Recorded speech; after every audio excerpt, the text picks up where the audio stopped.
the Arabian Desert, a vast ocean of drifting sands and scorched, sun-baked rocks. Beneath these endless dunes, oil, the lifeblood of our new mechanical century. For more than 400 years, the Ottoman Empire has ruled these lands, controlling all that's to be found here. But the Ottomans do not rule unopposed.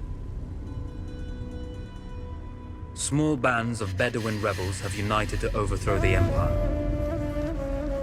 They strike without warning and then vanish into the desert.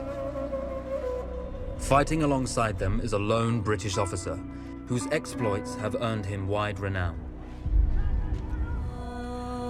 The world has taken to calling this man Lawrence of Arabia. In the desert, you rely on good planning, but you also hope for a dash of luck. And luck was with us when we learned of a recently derailed Ottoman train carrying a most interesting piece of cargo.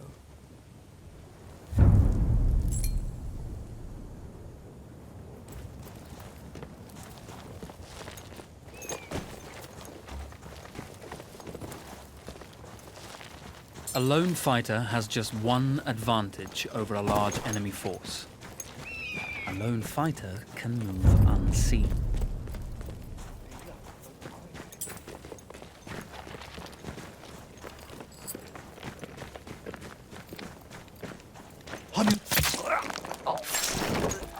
The tribesmen fought unconventionally, using weapons they knew well.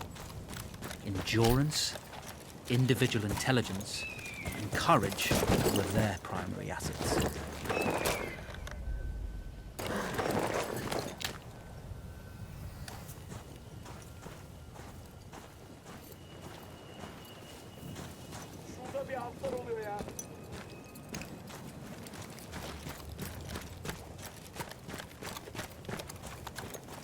Bana göz kulak oluver. Ne olur ne olmaz.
Come out!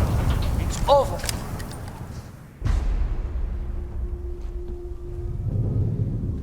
Well, you did not think we would be fast enough to catch you here, did you?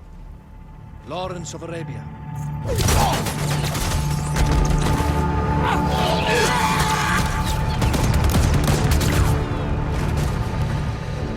Actually, I was rather depending on it.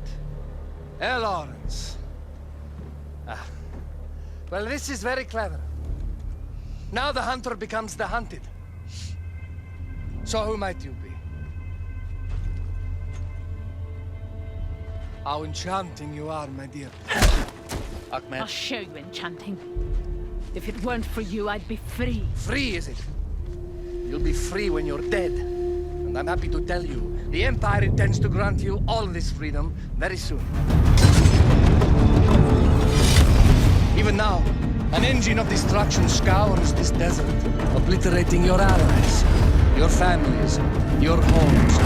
Soon there will be nowhere to run. Nowhere to hide. Soon all that you know, and all that you love, will be ashes. You will all be free to die. Oh. Why, you animal! Zara!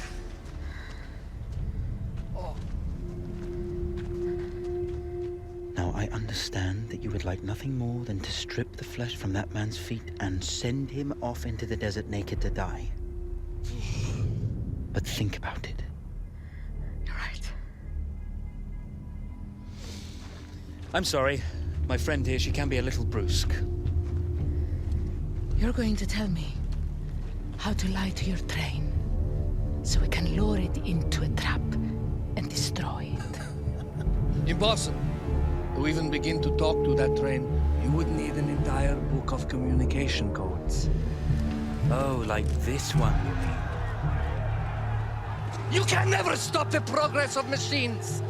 One day, the whole world will take your lands and the precious black gold beneath its sands. We shall see, my friend.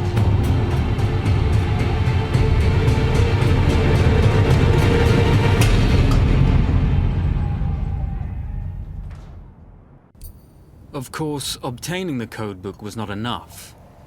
To destroy this Iron Dragon, this Canavar, as the Ottomans had named it, we had to send it 3 encrypted messages telling it to stand down. There were Ottoman outposts scattered along the railroad tracks. The commanders there carried high-priority message capsules. We had to use those to send our orders. Infiltrating the village wouldn't be easy. A full detachment of Ottoman soldiers had occupied it. The Ottomans had chosen an isolated location for their desert outpost. It seemed lightly defended. It was also well stocked with arms and equipment. The ancient ruins were all that remained of a civilization now lost to time.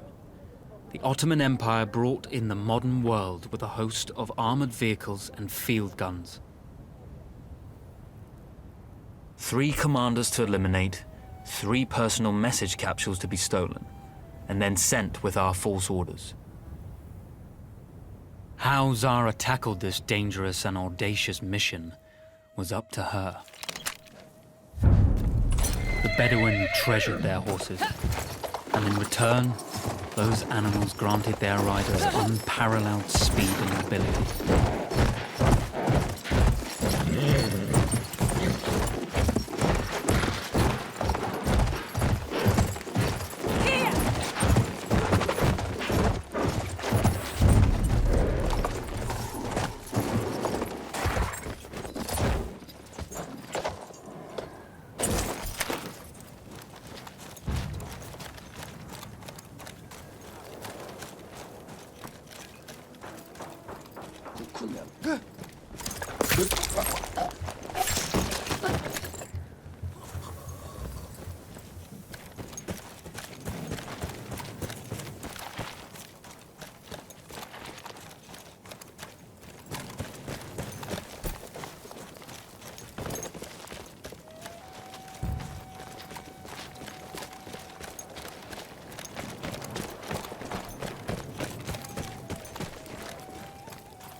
Ölmesi lazım gelir. Yan cephesini sar. Bravo. Aman. Az ileride.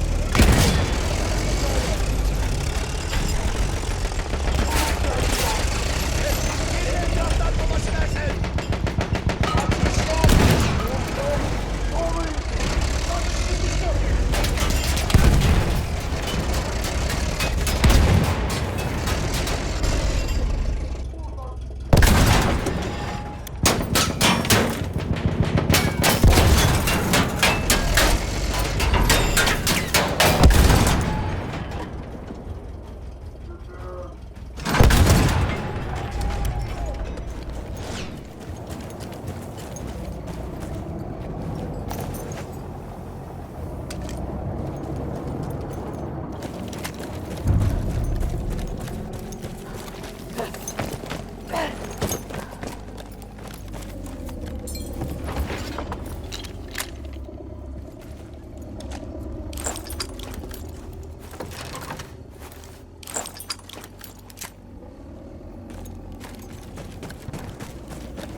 A single order wouldn't be enough.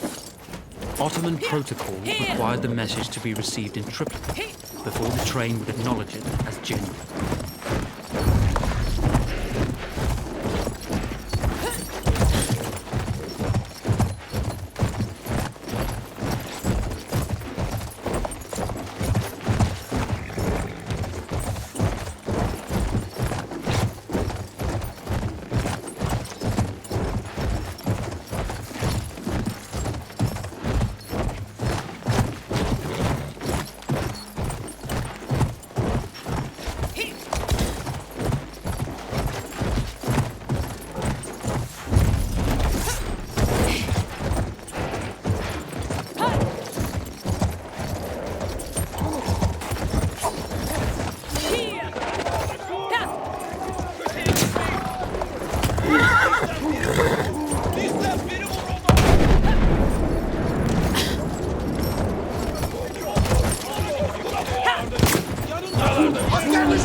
Yolla kardeşim. İlerliyorum.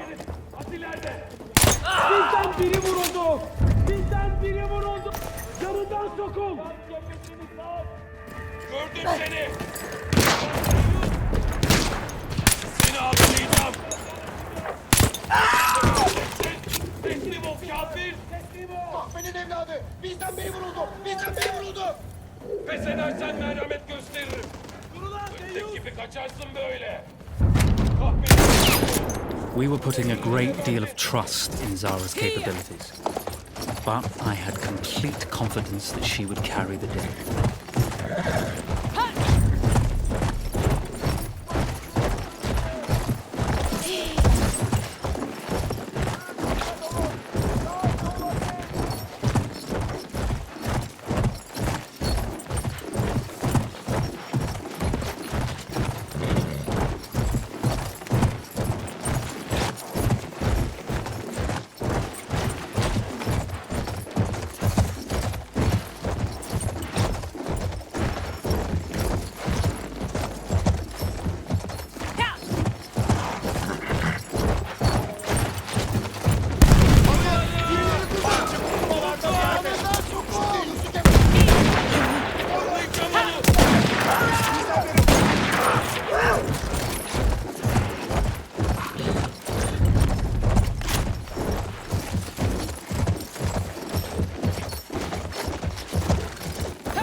No, you see, the message had already been sent, my dear.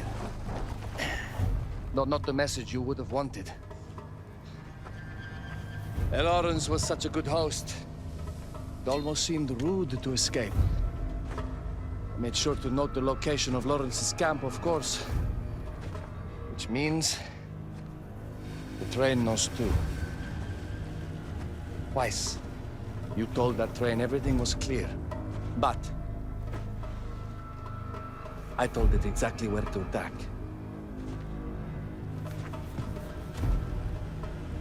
The beast has your scent, my dear.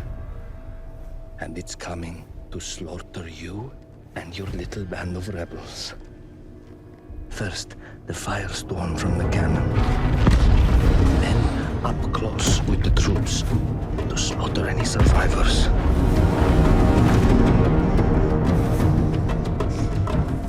The legend of Lawrence of Arabia dies tonight.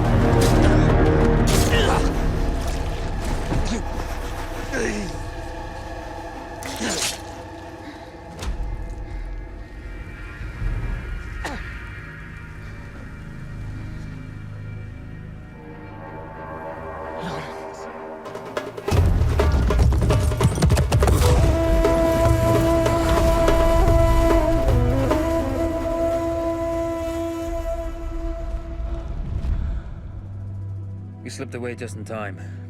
Tilkitchi was a fool to think we'd ever stay after he escaped. The Canavar won't stop hunting us. No, it won't. Let me think. The train's coming a long way. So it'll have to stop to take on water. That's where we strike. Agreed.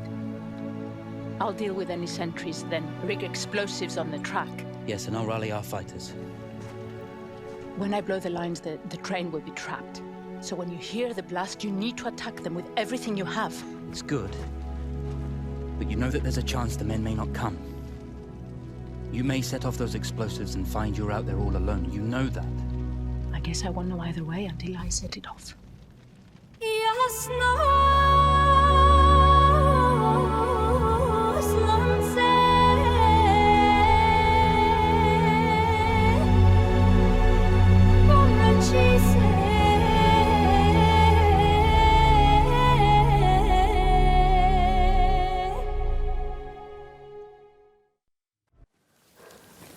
Man makes plans, and God laughs.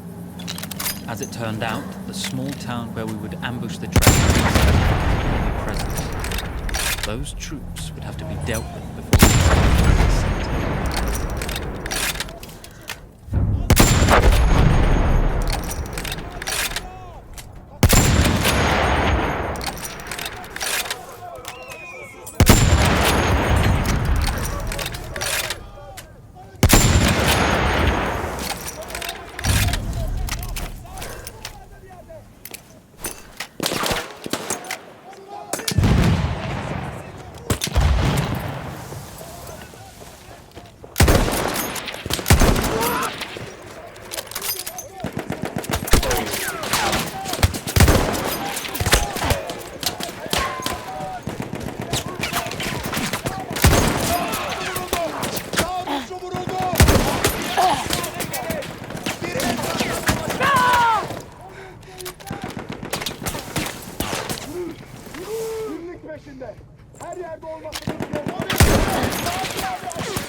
Orada olduğunu biliyorum.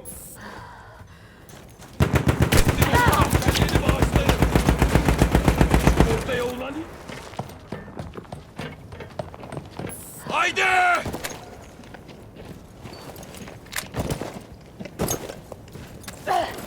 Geber kafir!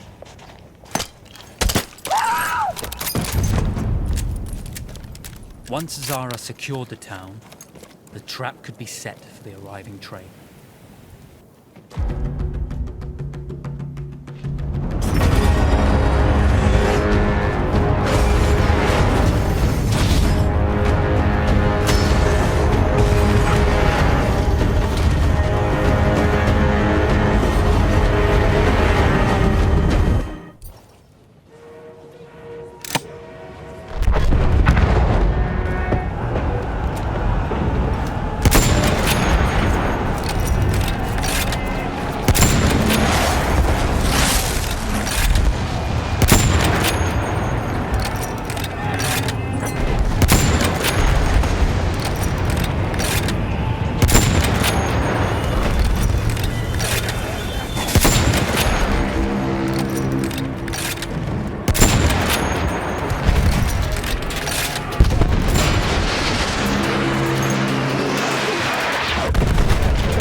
Vengeance can be a sweet or bitter brew. How did you find it, Zara?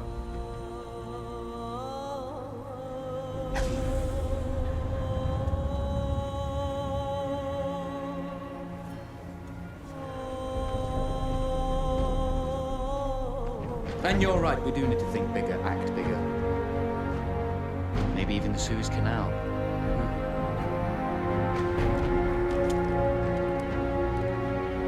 Tell me, what do you know about battleships?